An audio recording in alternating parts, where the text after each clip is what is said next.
Pronto, pessoal, estamos agora iniciando a gravação da aula de 21/9/2021, uma aula de abertura, de introdução aos assuntos que tratamos semana passada, os descentramentos do sujeito na pós-modernidade, onde eu vou abrir a aula com a introdução e apresentar o nome dos 5 descentramentos. Descentrando o sujeito. Essa aula tem o objetivo de apresentar o deslocamento do sujeito através de uma série de rupturas no discurso do conhecimento moderno. Apresentarmos 5 grandes avanços na teoria social e nas ciências humanas ocorridos no pensamento, do período da modernidade tardia, a segunda metade do século XX, ou que sobre ele tiveram seu principal impacto, e cujo maior efeito foi o descentramento final do sujeito cartesiano. Muito obrigado. Uma pequena correção. Apresentaremos. Muito obrigado. Então, observem que essa tela de abertura nos leva a compreender, e eu fiquei um pouco preocupado, digo logo agora, porque nesse movimento de diálogo que a gente busca ter com a turma, um ou outro ficou muito preocupado. Meu Deus, agora eu vou ter que falar de Freud se eu estou começando no primeiro período, mas de colocar na responsabilidade de vocês que estão iniciando agora apenas a compreensão tópica do assunto. Isso significa entender o que a Amanda acabou de ler como pontos destacados, como episódios ou fatos, marcos históricos do pensamento humano ocorridos a partir do século de 1950 para frente, século XX, que afetaram o indivíduo. Pronto, só isso. Por isso que eu ainda fiz um textinho lá falando que é sem aprofundamento, não é necessário irmos ao fundo em todas as categorias de análise que o Freud fez ao descobrir o inconsciente humano. Não. Mas como que o consciente humano afetou o indivíduo, é possível você responder. Quando nós falamos a palavra descentrar, existe aí, então, logicamente, uma palavra central, né? Que é o ser humano que está no centro. Muito importante lembrar de uma explicação na primeira aula que nós tivemos, em que eu me recordo bem, eu ali conversando com vocês, pedi inclusive ao Vinícius, aliás, o Vinícius foi um dos que, lembrando-se do que ele estudou na escola, falou que o ser humano passava a ser o centro de todo o universo. Eu aproveitei e fui explicando que isso foi uma ruptura lá da Idade Média com a Idade Moderna, em que Deus, o Deus que era criado, observe, é o Deus do discurso.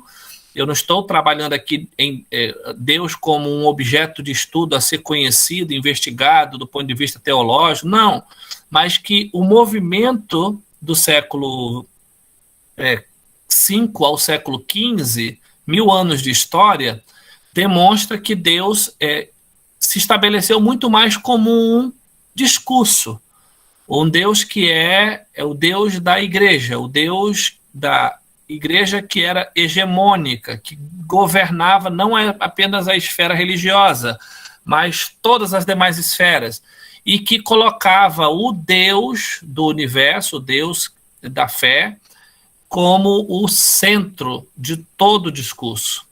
Isso demonstramos com o nome de teocentrismo.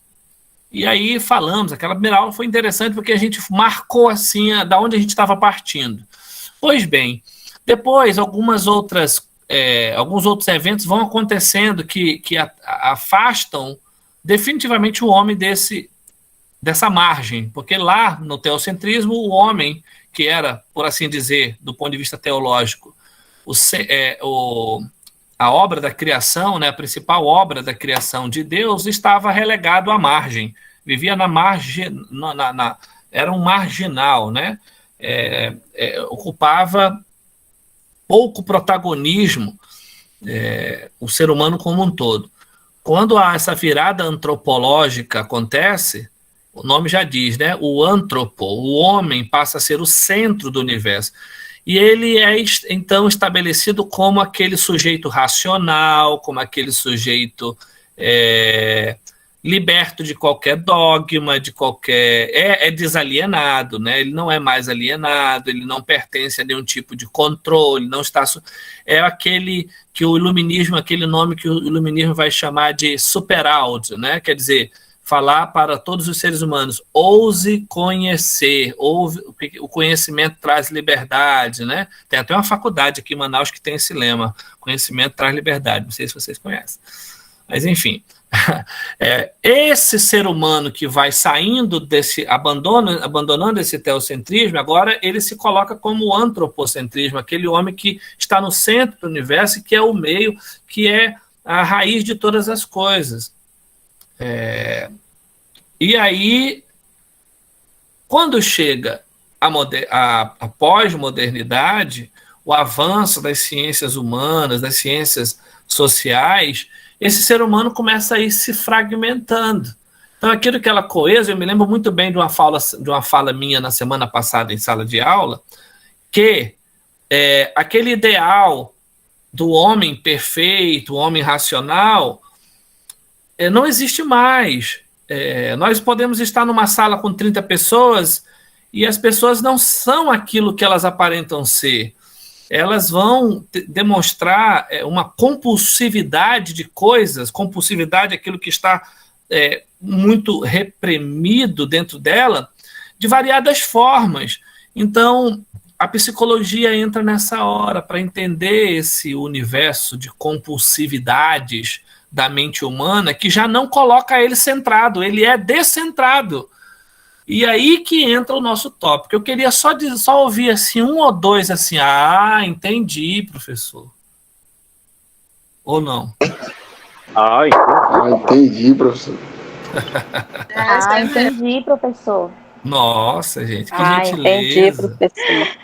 Quer dizer, a psicologia vai lidar com o ser humano diverso, plural, absolutamente para além do teo e para além do antropo.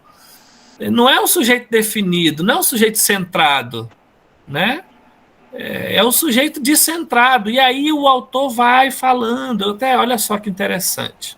Olha só que interessante. Deixa eu tirar essa tela. Já vou para a parte final. Olha o que diz o texto. Aquelas pessoas que sustentam que as identidades modernas estão sendo fragmentadas, argumentam que o que aconteceu à concepção do sujeito moderno na modernidade tardia não foi simplesmente uma desagregação, não foi esse espalhamento, mas seu deslocamento. Elas descrevem esse deslocamento através de uma série de rupturas. Aí, quer dizer, essas rupturas é que daqui a pouquinho eu quero ouvir. Como que cada descentramento desse mudou, alterou o centro do homem, ou o homem do centro, melhor dizendo. Entenderam? Voltando para cá. Voltando lá, pessoal. Então, uma vez que ficou claro isso, que esses 5 modelos de descentramento vão confirmar as rupturas do discurso na pós-modernidade, semana passada a gente falou de todos eles, fizemos uma apresentação, e o debate foi longo, e a gente falou do Freud, do Marx, como é que é a pronúncia em francês, Vinícius, mesmo? Saussure. Saussure, muito bem, que o professor, de maneira muito livre, chama de Saussure. Então, assistimos o Saussure. E aqui nós temos o Foucault, e nós temos os movimentos do feminismo na década de 60, e chegamos exatamente aqui. As tradições do pensamento marxista é o primeiro descentramento. A descoberta do inconsciente por Freud, a linguística de Saussure, o poder disciplinar de Foucault e o impacto dos feminismos. Ele conseguiu, dentro da filosofia, ou dentro desse pós-modernismo que fragmenta as noções, dizer, cara, não é só o que você ultrapassa que é importante, mas todo mundo. Quem leu o Manifesto Marxista, que agora, a partir de agora, vai ter gente, eu quero ler Marx, que eu quero fazer uma crítica para ele, ou positiva ou negativa. O Manifesto... vou logo queimar o filme aqui, tá, do Marx. Na última página do Manifesto Comunista, sabe o que ele diz? Trabalhadores do mundo todo, univos! É a noção de unidade, consciência de classe. Olha só, lá na página 35, diz assim, eles argumentavam, ou seja, os marxistas, que o marxismo corretamente entendido deslocara qualquer noção de agência individual. Agora, ninguém age sozinho. A greve só tem sentido se for todo mundo. Já pensou alguém? Não, hoje eu não vou participar dessa greve, não. Eu vou montar o carro aqui hoje. Rola isso? Não. Para tudo. Então, é nesse sentido da coletividade é que o indivíduo foi afetado. A fragmentação do descentramento em Marx é coletivo. É o homem pensando como classe. É por isso que, abrindo parêntese, as pessoas hoje, no nosso contexto atual, que criticam... Vocês já ouviram esse tipo de crítica? Só me respondam. Pobre de direita que vota em neoliberal. Olha só. Esse tipo de fala é de alguém que está criticando o pobre que não se vê como classe. Porque quando ele é pobre e ele não se vê como pertencente a uma classe de pobres trabalhadores e vota num candidato que é neoliberal, é a maior das contradições da história, porque o candidato neoliberal só vai trabalhar para enriquecer quem? Os ricos. E esmagar o pobre ainda mais. Isso é uma questão de filosofia política. Vamos para a descoberta do inconsciente de Freud. Mesmo que o Ryan tenha falado sobre identidade, não quer dizer que é uma identidade coesa de uma como assim, pensando um ser humano singular. Na verdade, quando nós vamos enfrentar o que eu falei no início essa compulsividade de coisas próprias e inerentes ao ser humano que estão veladas no inconsciente, aí eu descubro... Eu não sei nem se eu posso chamar de ser humano. Às vezes eu descubro um animal mais feroz e instintivo do que o pior dos animais irracionais. Sobre esse indivíduo que não é mais... Olha só, ele falou de identidade. Esse indivíduo que é descoberto dentro de uma pluralidade mental que ultrapassa qualquer modelo de racionalidade, eu inclusive, semana passada, falei assim, inclusive tem pessoas que desenvolvem múltipla o quê? Múltiplas identidades. Múltiplas identidades, mas tem um nomezinho lá que o pessoal falou semana passada, quando eu lembro da aula passada que um só indivíduo pode carregar múltiplas identidades, ou como é que tem um nomezinho que a gente fala? Múltiplas personalidades, né? Síndrome dissociativo, alguma coisa assim de personalidade. Transtorno dissociativo de identidade. Quem falou? Sim, Vinícius. Transtorno dissociativo de identidade. Pronto, Vinícius. Vinícius já está na escola da psicologia aí. Simplificando no nosso senso comum do dia a dia. Você olha a reação de alguém, mas como assim ele fez isso? Como? Tem certeza que foi o fulano? Quer dizer, assusta a gente, porque nós desenvolvemos uma ideia sobre aquele indivíduo que ele é racional, de que ele é aquele que eu vejo, aquele que fala comigo, mas que ele esconde. Por isso que eu falei, estavam veladas muitas coisas. Vamos aproveitar esse tempinho que nós temos para ouvir aqui a linguística de Saussure. Como que esse ser humano já está deslocado, ele foi levado a... Você nada é seu, você é um transuente, você está passando, você navega. Na verdade, olha só, gente, como nós perdemos o domínio do nosso próprio eu, né? É impressionante. Então, pela linguagem, isso afetou profundamente as relações humanas. A língua é social, né? A gente assistiu o vídeo da Viviane Mosé e ela disse que a palavra não diz nada. O que diz é o acordo estabelecido entre aquele que fala e aquele que vai ouvir. Depois que eu pesquisei sobre o Suciri e fui ouvir aquele vídeo, cara... Sim, exato. Aquele vídeo é espetacular. Aquele vídeo aquela poesia, vocês têm que estudar ela linha a linha, porque é show. Receita para lavar a palavra suja. Receita para lavar a palavra. E acrescenta uma palavra que tem tudo a ver com esse descentramento. Subjetividade. Gente, nós seres humanos, se nós seres humanos já somos em nós mesmos carregados de subjetividade, a ponto das pessoas ouvirem a Débora e o Daniel e acharem que eles são irônicos, se nós em nós mesmos já temos as próprias características subjetivas, imagine a linguagem que está posta nas redes sociais, que é carregada, não de subjetividades, mas de mentiras, de desinformações. Olha o caos que eu acho que o Suciri nem imaginou que nós enfrentaríamos nessa escala, né? O advento da internet. Só é para deixar a coisa formigando na cabeça de vocês, não vamos nem debater. O poder disciplinar de Foucault é o próximo descentramento. Como que a ideia, o pensamento do Foucault descentraliza esse indivíduo pós-moderno com o seu famoso poder disciplinar? Descentralizar não quer dizer que o indivíduo deixa de ser indivíduo.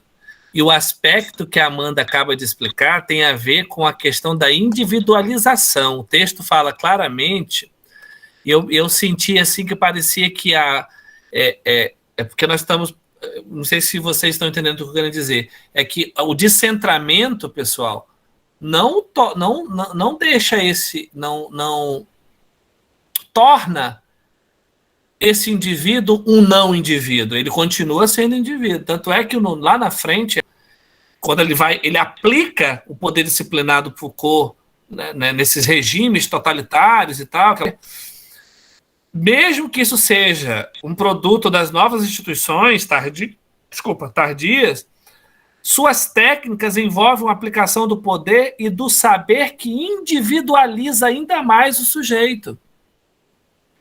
Então, do ponto de vista do contrário do que foi Marx, né? Marx, nós estamos falando de uma questão de classe, do coletivo, né? Que eu só vou conseguir alguma coisa no coletivo. Aqui não importa, o indivíduo sofre sozinho o poder da disciplina, do regime disciplinar, e a individualização é descendente. Quer dizer, eu acho que um outro autor que poderia somar muito aqui ao Foucault é o Durkheim. Não sei se vocês estão trabalhando com ele, sob a perspectiva do fato social, que o fato social também é coercitivo. Então eu estou esmagado por esse poder que não tem como, eu ainda vou passar para o meu filho isso. Ideia de liberdade zero, né? Alguém quer acrescentar alguma coisa a mais? Porque a Amanda já falou no início, olha, eu vou acrescentar para além do que foi enviado, mas alguém gostaria de falar alguma coisa do que foi enviado?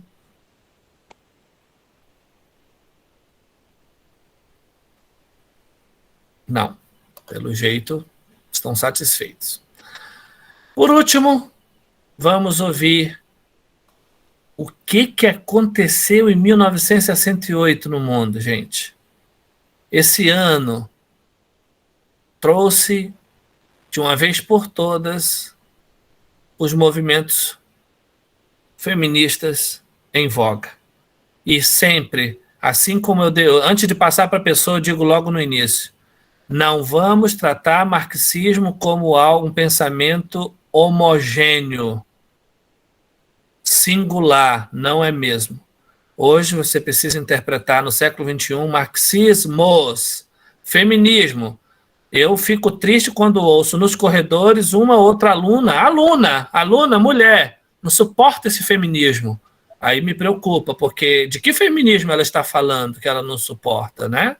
Então, assim, esses temas, eles suscitam o debate, eles não são, e ninguém está acima da crítica. Eu tive que responder, vou dar só um exemplo aqui, eu tive que acalmar um espírito ofendido anteontem e ontem, porque eu elogiei o Paulo Freire, e eu elogiei nas redes sociais. O fato de eu elogiar o Paulo Freire não quer dizer que eu não possa criticá-lo, como já critiquei. Só que era a celebração do centenário dele. O ruim é ficar criticando sem ler o assunto, né? O Paulo Freire não está acima da crítica. Ele apenas contribuiu, e nem tampouco responsabilizar o Paulo Freire, coitado, pelo problema da educação no Brasil. Eu sou historiador.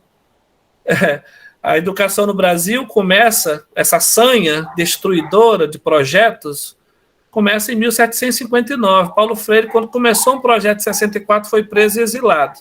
Saiu em 80.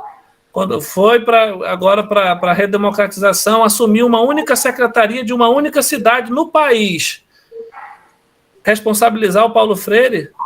E lá na secretaria que ele assumiu, ele ainda disse para os professores ficarem à vontade para usarem ou não seu método. Que as pessoas, às vezes, fazem a crítica sem irem ao fundo do conhecimento. Eu tive que acalmar um espírito ofendido justamente para dizer, cara, o Paulo Freire pode ser criticado. O fato de nós elogiarmos as coisas dele. Aliás, se ele tivesse aqui, ele queria o método dele era justamente esse, ser criticado. É isso que mais vale, né? Quer dizer, gente, são milênios de imposição. Nós, homens, sabemos que reproduzimos isso dos nossos pais, dos nossos avós, está inerente na nossa macheza. E está numa sala aqui, que 90% são mulheres, e conscientes de que o direito... Lembrei que a Lispector falou, liberdade é pouco, o que eu quero ainda não tem nome. Quer dizer, ela sabe que igualdade parece utopia, né? A sociedade ela é esmagadora no sentido e o pior machismo, minhas queridas mulheres alunas, é o machismo da mulher. Cuidado, porque ele também é reproduzido, viu? As mulheres, eu participei de uma pesquisa, eu fiz uma pesquisa em 2014, 2015, com uma pastora de uma grande igreja em Manaus, em que ela chegou quase praticamente com conclusões antes do tempo. E eu desafiei ela, porque eu conheço como a igreja, como eu falei ainda agora, é um fenômeno uma instância de muitos objetos a serem pesquisados. Vamos fazer uma pesquisa nas igrejas para saber como é que anda o machismo nas fileiras da igreja. O que é isso, professor? Não existe machismo. Bem, eu fui orientador da pesquisa dela.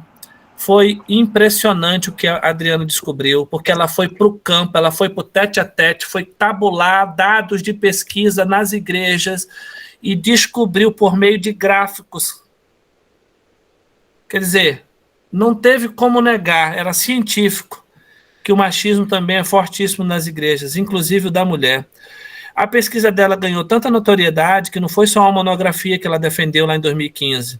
A gente arrumou o texto, e ele foi publicado por uma revista de estudos feministas, de um grupo de pesquisa lá da Universidade da Este, no Rio Grande do Sul, e aquele movimento de uma aula, de uma conversa que a gente teve, virou um artigo publicado para ser lido em 5 idiomas do mundo. Então, esse é o objetivo, gente, a gente crescer. Eu me emocionei também em alguns momentos, porque é muito lindo aprender com vocês. Boa noite.